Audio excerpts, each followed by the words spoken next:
Hello students, welcome to NCERT station. Students, यहाँ पे हम सॉल्व करें एक्सरसाइज 11.1 का क्वेश्चन नंबर 7। देखिए, क्वेश्चन देखने में आपको लगेगा बहुत ही सिंपल है, एक लाइन का है, बट हमें बहुत सारी चीज़ें निकालनी है यहाँ पे। ठीक है, देखिए क्वेश्चन क्या है। If the area of rhombus, हमें जो है वो एरिया दिया है जो है 24 सेंटीमीटर स्क्वायर।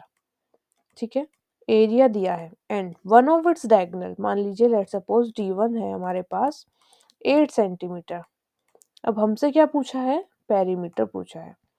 ठीक है, देखिए एरिया ऑफ रोम्बस जो है हमें दिया है, D1 दिया है और हमसे क्या पूछा है, पेरीमीटर ऑफ रोम्बस। देखिए पेरीमीटर ऑफ रोम्बस जो है वो हमारा स्क्वायर और रेक्टेंगल के जैसे ही होता है, 4 इंटू साइड। अगर इसे हम निकालेंगे तो वो होता है 4 इंटू साइड, इसका फॉर्मूला।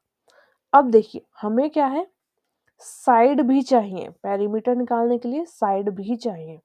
और अगर मुझे साइड निकालनी है तो मुझे D2 भी चाहिए।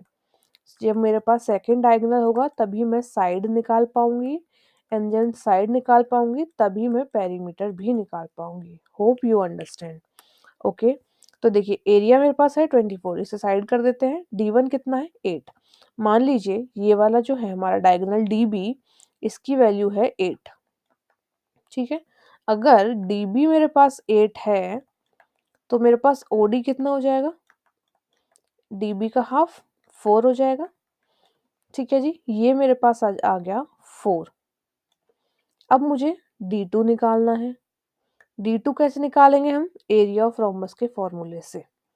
एरिया ऑफ रोम्बस के फॉर्मूले से हम क्या निकालेंगे, area is equal to 1/2 D1 into D2। D1 कितना है मेरे पास, 8 इंटू D2 एंड एरिया कितना है 24। देखिए 2 से चला जाएगा 4 टाइम। ठीक है, तो ये हो जाएगा 24/4 इज इक्वल टू D2। तो D2 की वैल्यू कितनी आ जाएगी, 4 6 जा 24, 6 सेंटीमीटर आ गया मेरे पास। D2 डायगोनल 2 आ गया 6 सेंटीमीटर। ठीक है, अब देखिए D2 मान लीजिए AC है D2, तो मुझे क्या चाहिए, OC चाहिए। Let suppose AC is equal to 6 centimetre, तो OC कितना हो जाएगा, 6 का हाफ, ये हो जाएगा 3 सेंटीमीटर। मतलब हम पूरी लाइन निकाल ले रहे हैं, उसका हाफ कर दे रहे हैं जितना हमें चाहिए। देखिए AC जो है वो 6 है, तो मुझे ये वाली लाइन चाहिए, तो ये हो जाएगी 3। अब देखिए एक है 4, एक है 3, तो हम तीसरी साइड निकाल सकते हैं बाय द पाइथागोरस थ्योरम। तो चलिए निकालते हैं साइड।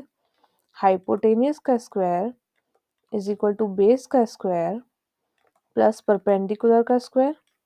हमें निकालना क्या है, यहाँ पे बेस और परपेंडिकुलर दिया, हाइपोटेनियस निकालना है।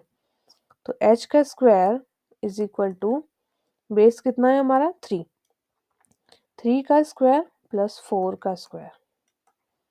ठीक है, तो 3 का स्क्वायर हो जाएगा 9, 4 का स्क्वायर हो जाएगा 16।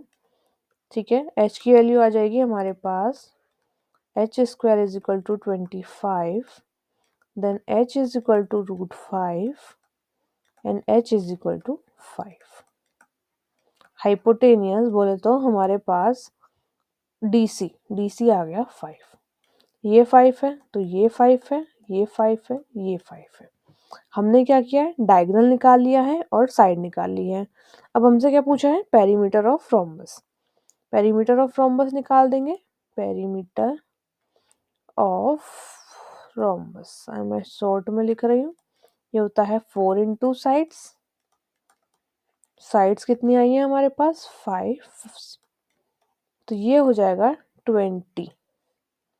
ठीक है, ये हमारे पास एरिया ऑफ रोम्बस कितना हो जाएगा, 20 सेंटीमीटर। ओके स्टूडेंट्स, यहाँ पे हमारा क्वेश्चन होता है सॉल्व। क्वेश्चन में बहुत सिंपल पूछा था हमसे कि हमें पेरीमीटर निकालना है, बट हमें स्टेप टू स्टेप जाने के लिए हमें पेरीमीटर निकालने के लिए साइड चाहिए थी। साइड के लिए हमें दूसरा डायगोनल चाहिए था, तो हमने पहले D2 निकाला by the area of rhombus formula and then हमने साइड निकाली by the uses of Pythagoras theorem. Then हमने कैलकुलेट किया पेरीमीटर साइड की हेल्प से। तो ये हमारा क्वेश्चन यहाँ पे सॉल्व होता है। Okay students, thanks for watching this video, thank you.